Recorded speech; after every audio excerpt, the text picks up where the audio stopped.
जय जगन्नाथ पिला माने आज आम ओडिशा हाईकोर्ट रे गोटे बड़ परिवर्तन होईजी से विषय जानिबा जहा कि चीफ जस्टिस पोस्ट रे किछि आज परिवर्तन आसीछि। देख आज हरीश टंडन बा chief justice of Harish Tandon जे कि ओडिशा हाईकोर्ट रे नुआ भाव में जोग देइछंती तांको विषय आज आमे किछि नुआ कथा जानिबा कि chief justice of Harish Tandon किए केउठारे जन्म ग्रहण करथिले से कोन पाठ पढ़ी से सब विषय आज आम जानिबा। देख introduction justice Harish Tandon has appointed as a the chief justice of Odisha high court सी वर्तमान ओडिशा हाईकोर्ट रे अपॉइंटेड होती कि चीफ जस्टिस भाव में his vast experience in civil law make his appointment significant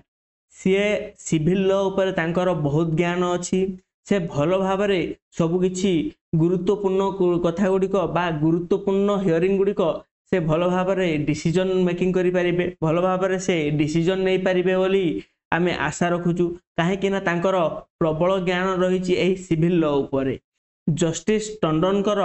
early life and education विषय आम जानिबा। देख सी पूर्वरु बा तांकर एजुकेशन विषय बा से केउठारे जन्म ग्रहण करथिले से सब विषय जानिबा। प्रथम पॉइंट रही बर्न ऑन नवेम्बर 16 1964 से जन्म ग्रहण करथिले केबे ना 16 नवेम्बर 1964 मसीह से जन्म ग्रहण करथिले एवं जेतेबेले आम एजुकेशन सेक्टर को पळेबा से ग्रेजुएट हेथिले केउठारु ना यूनिवर्सिटी ऑफ कलकत्ता इन 1983 से ग्रेजुएट हेथिले कोलकाता यूनिवर्सिटी रु 1983 मसीह रे एवं से तांकर एलएलबी मध्य कंप्लीट करथिले केउठारु ना से यूनिवर्सिटी ऑफ कोलकाता रु से केबे कंप्लीट करथिले तांकर एलएलबी ना 1989 मसीह रे तांकर एलएलबी कंप्लीट हेथिला। तापरे तांकर लीगल कैरियर विषय जानिबा। Enrol as a advocate on September 26 1989 रे सी एडवोकेट भाव रे केबे प्रथम जोग देइथिले ना सेप्टेम्बर 26 तारिख 1989 मसीह से गोटे वकील भाव में प्रथम कार्यभार ग्रहण करथिले।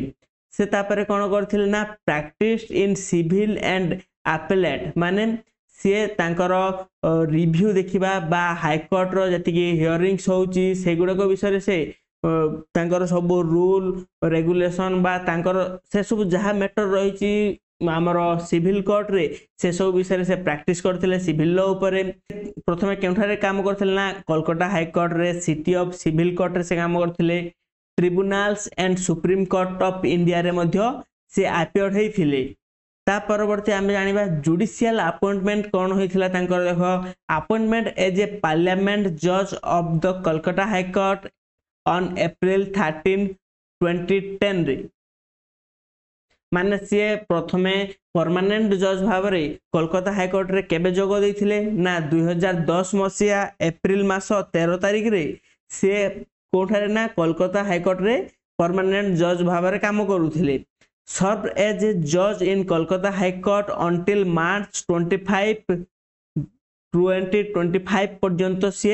सर्व करथिले माने से सेवा जोगाई बा सेवा प्रदान करि आसुथिले कोलकाता हाईकोर्ट रे मार्च 25 तारिख 2025 पर्यंत से कोलकाता हाईकोर्ट रे थिले। तापर देखिबा appointment as a chief justice से किपरि भाव रे चीफ जस्टिस भाव रे से तांकर पदवी पाइथिले से सब विषय में जानिबा। देखो recommended by the supreme court collegium led by the chief justice Sanjiv Khanna सी चीफ जस्टिस जो संजीव खन्ना अछंती हमर सुप्रीम कोर्ट रो सी हमर हरीश टंडन को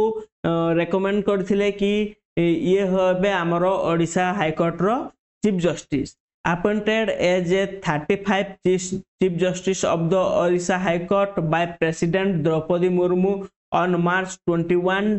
2025 रे माने आमर जो प्रेसिडेंट अछंती द्रौपदी मुर्मू से कौन करथिले ना अपॉइंटेड करथिले चीफ जस्टिस भाव में ओडिशा हाईकोर्ट रे काकू ना आमर चीफ जस्टिस हरीश टंडन को केबे ना मार्च 21 तारिख 2025 मसीह रे से तांकर sworn in on March 26 2025 chief justice Harish Tandon से तांकर शपथ ग्रहण करिवे केबे ना मार्च 26 2025 रे। तापर देखिबा ओथ टेकिंग सेरेमनी माने शपथ ग्रहण सेरेमनी रे कौन रही ना oath administered by the Odisha governor Haribabu Kambhampati at the Raj Bhavan आमर शपथ ग्रहण किए करेबे ना आमर ओडिशा रो गवर्नर जे कि हरिबाबू कुंभपति से राजभवन ठारे आमर चीफ जस्टिस को शपथ ग्रहण करेबे एही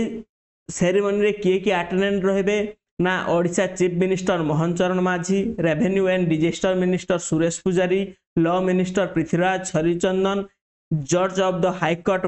bar association member and other dignitaries माने एठारे अटेंडेंस रहिबे कि एई शपथ ग्रहण समारोह रे